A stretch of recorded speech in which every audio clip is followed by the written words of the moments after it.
హరే కృష్ణ మాతాజీ ప్రణామాలు. హరే కృష్ణ మాతాజీ ప్రణామాలు. హరే కృష్ణ మాతాజీ ప్రణామాలు. ప్రణామాలు మాతాజీ. హరే కృష్ణ మాతాజీ హరే కృష్ణ మాతాజీ ప్రణామాలు. హరే కృష్ణ అందరికి ప్రణామాలు. హరే కృష్ణ మాతాజీ ప్రణామాలు. హరే కృష్ణ మాతాజీ. ఇస్కాన్ బెంగళూరు వారి షార్ట్ భాగవతం క్లాస్ లో ఉన్నాము. అందరికి స్వాగతం. ఓం నమో భగవతే వాసుదేవాయ. ఓం నమో భగవతే వాసుదేవాయ. ఓం నమో భగవతే వాసుదేవాయ. ఓం నమో భగవతే వాసుదేవాయ.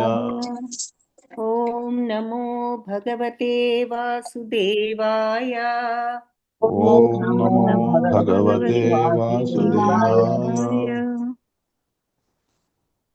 సో ఈ 5వ అధ్యాయంలో మనం ఈ నారదుల వారు, మరి నువ్వు ఇంత గొప్ప ఘనమైన భారతాన్ని అద్భుతంగా రచించావు, మరి ఈ రకంగా నువ్వు నీ రచన ఎంతో ఘనమైనది, అద్భుతమైనది. ఆత్మానుభవం గురించి, ఈ తత్వాన్ని అంతా కూడా నువ్వు జ్ఞానాన్ని గురించి చాలా వివరంగా వర్ణించావు కదా.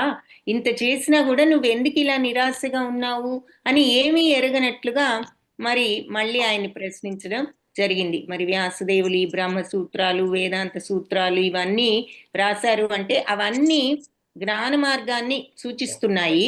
అందుకని ఆ విషయం చెప్పి, మరి ఇంత ఘనంగా ఇవన్నీ రాశావు కాబట్టి మరి నువ్వు రాసినప్పటికీ కూడా ఎందుకు ఈ రకంగా నిరాశ పడుతున్నావు అని చెప్పి ఆయన ప్రశ్నించడం జరిగింది. మరి ఇంత జ్ఞానం ఉన్నవాడు మరి ఏ విషయంలో కూడా ఆయన యొక్క శక్తిని గురించి మనం ఎంత మాత్రం సందేహించవలసిన అవసరం లేదు. ఆయన యొక్క జ్ఞానాన్ని గురించి కానీ మరి ఎందుకు ఆయనకి శోకం, ఇంకా శోకగ్రస్తుడుగా ఉన్నాడు అన్నది ఇక్కడ ప్రశ్న. అది తెలియక కాదు, మనందరికీ కూడా, అంటే అందరికీ వివరించాలి, ఆయనకు కూడా ఈ విషయాన్ని ప్రత్యేకంగా ఆయన కూడా తెలుసుకునేటట్లు చేయాలి అని ఈ ప్రశ్న నారదులు అడగడం జరిగింది. సో వ్యాస మహర్షి ఏం చెప్తున్నారు అంటే ఆ ప్రశ్నకు సమాధానంగా, వ్యాస ఉవాచ అస్త్యేవ మే సర్వమిదం త్వయోక్తం తథాపి నాత్మా పరితుష్యతే మే తన్మూలమవ్యక్తమగాధబోధం పృచ్ఛామహే త్వాత్మభవాత్మభూతం. సో మీరు ఇప్పటి వరకు చెప్పారు నా గురించి, ఇదంతా కూడా నిజమే, అంతా కూడా నిజమే, అయినా కూడా నాకు తృప్తి అనేది కలగడం లేదు అని చెప్తూ, ఎందుకు అంటే ఇప్పుడు బ్రహ్మదేవుడు తనయులు అవ్వడం వల్ల మీరు మామూలు తల్లిదండ్రులు లేరు నారదుల వారికి, కానీ మరి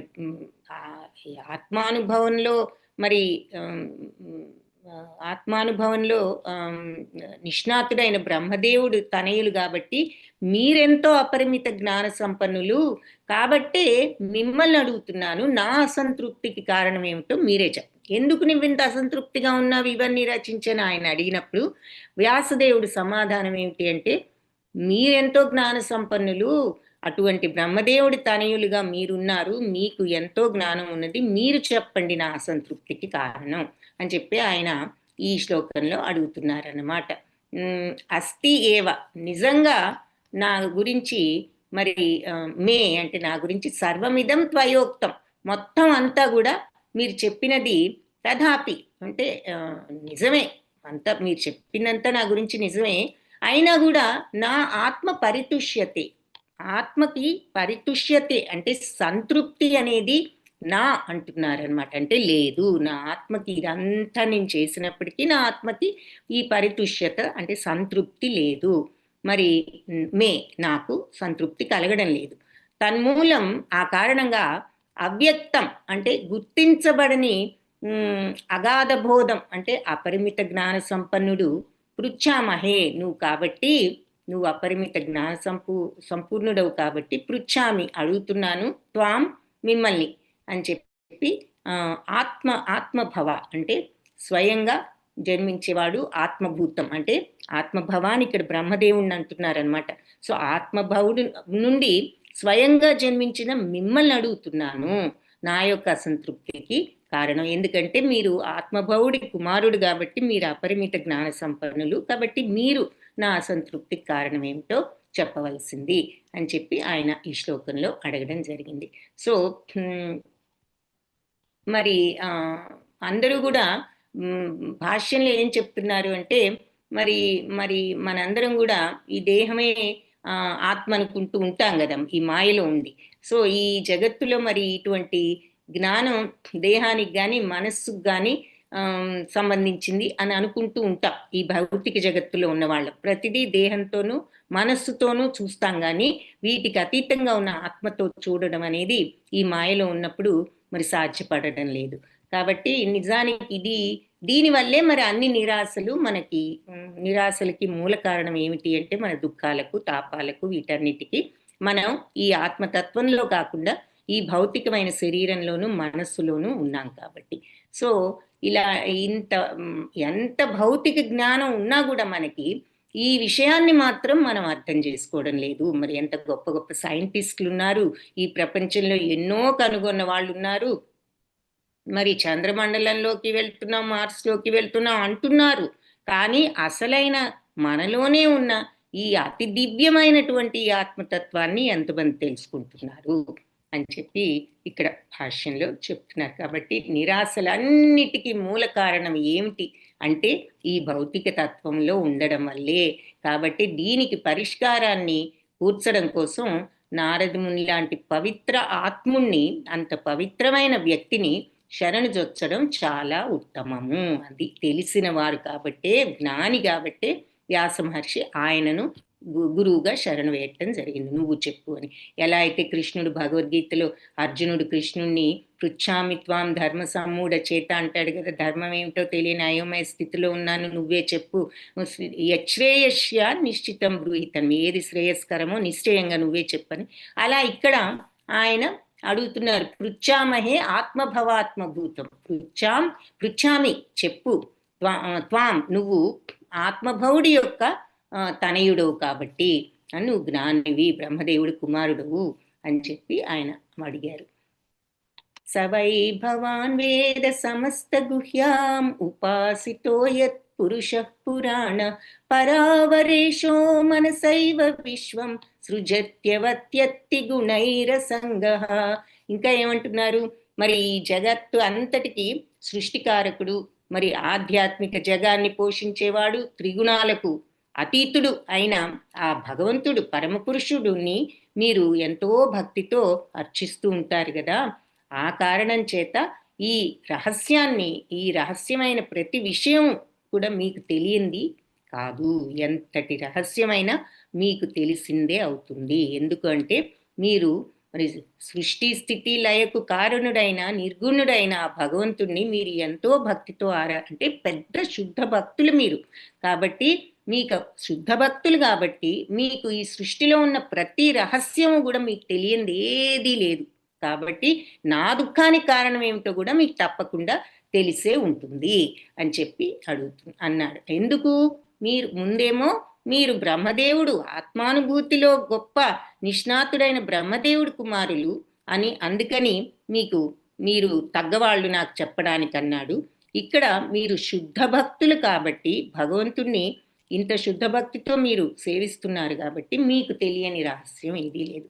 శుద్ధ భక్తుల యొక్క ప్రత్యేకత ఏమిటో ఇక్కడ మనకు చెప్తున్నారనమాట. అటువంటి గొప్ప భక్తుడు కాబట్టి ఈ ప్రపంచంలో నీకు తెలియని రహస్యం ఏదీ లేదు, కాబట్టి నా దుఃఖానికి కారణం ఏమిటో కూడా నీకు తప్పకుండా తెలుస్తుంది అని చెప్పి చెప్తున్నారు. అది. సో సవై భవాన్ వేద సమస్త గుహ్య.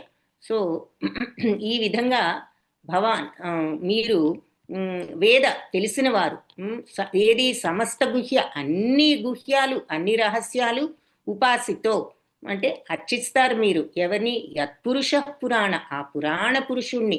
మరి భగవంతుడు మన ఆత్మలాగా అదో నిత్య శాశ్వతం యో పురాణం అని చూస్తాం కదా ఆత్మని. సో భగవంతుడు కూడా మరి అంతే, అజుడు, నిత్యము, శాశ్వతము, పురాతనం, మరి ఎప్పటి నుంచో ఉన్నారు కాబట్టి ఆ పురాణ పురుషుణ్ణి మీరు ఉపాసన చేస్తారు, ఆరాధిస్తారు. పరావరేష అంటే ఆధ్యాత్మిక మరి భౌతిక జగత్తులను కంట్రోల్ చేసేవాడు. మనసైవ మనస్సును కేవలం ఈ విశ్వాన్ని మరి సృజత్య సృష్టించినవాడు. అవతి అత్తి నశింపజేసేవాడు. గుణైర సంగ అంటే ఈ గుణాలకు బద్ధుడు కానివాడు, గుణాలతో సంగత్వం లేనివాడు, అంటే గుణాలకు అతీతుడు. సో భగవంతుడి యొక్క లక్షణాలన్నీ క్లుప్తంగా ఇక్కడ వ్యాస మహర్షి చెప్పారు. ఏమని? భౌతిక సృష్టి లయ కారకుడు, మరి సృష్టించేవాడు, లయం చేసేవాడు, పోషించేవాడు, మరి అలాగే గుణాలకు అతీతుడు. అటువంటి పరమ పురుషుణ్ణి, పురాతన పరమ పురుషుణ్ణి మీరు అతిభక్తితో సేవిస్తారు, ఉపాసన చేస్తారు.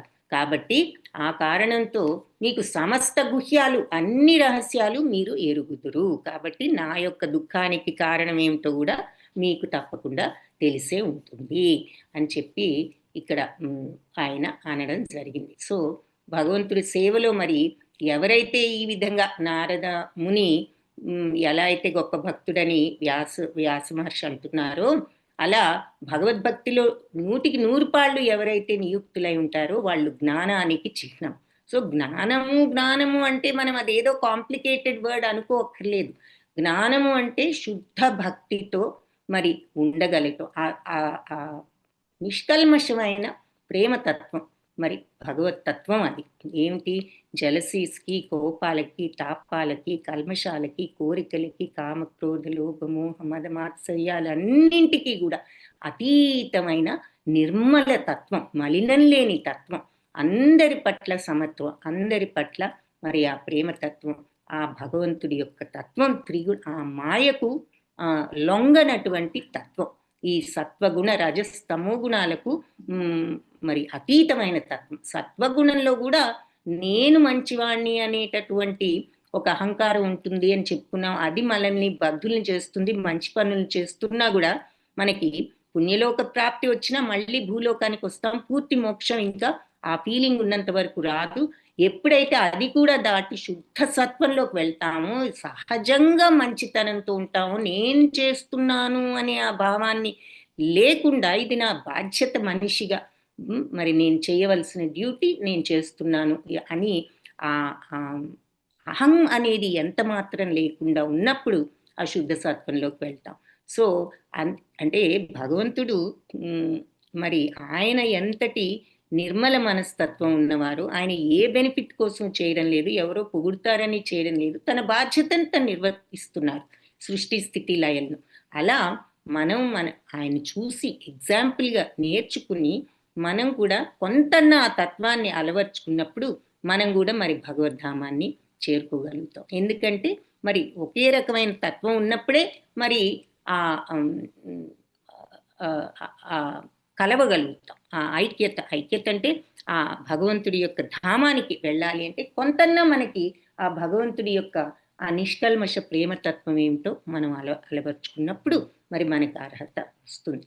సో ఇక్కడ మరి అలా నారదుల వారు శుద్ధ భక్తుడు కాబట్టి జ్ఞానానికి చిహ్నము. ఆ తత్వం ఉన్నప్పుడు అదే జ్ఞానం.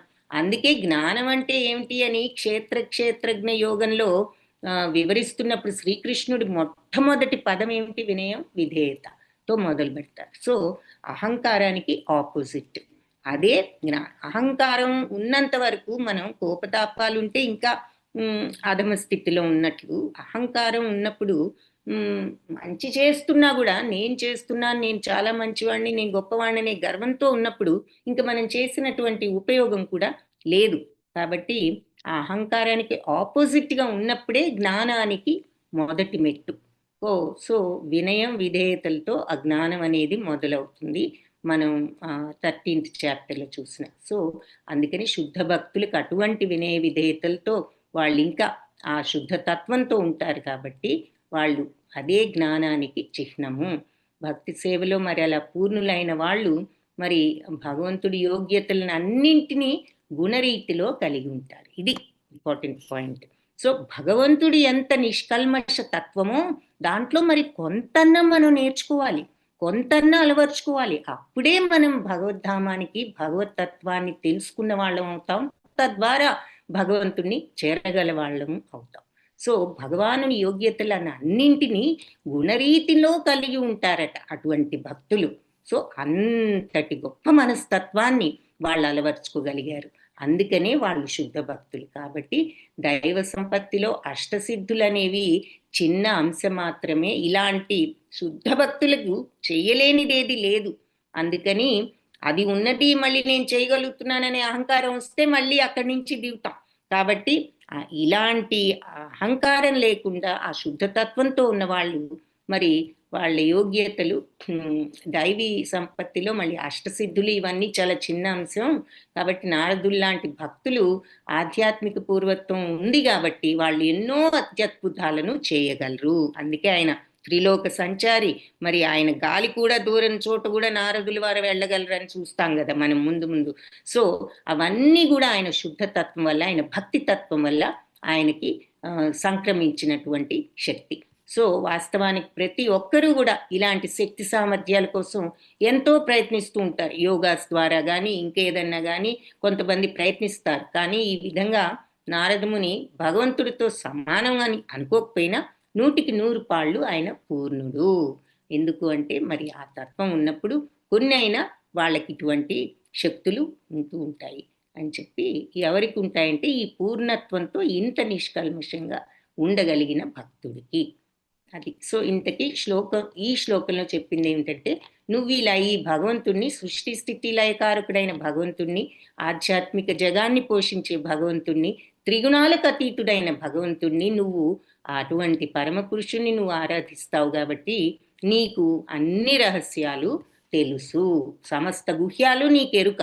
కాబట్టి నా యొక్క శోకానికి కారణం ఏమిటో కూడా నీకు తెలిసే ఉంటుంది అని చెప్పి ఆయన అనడం జరిగింది.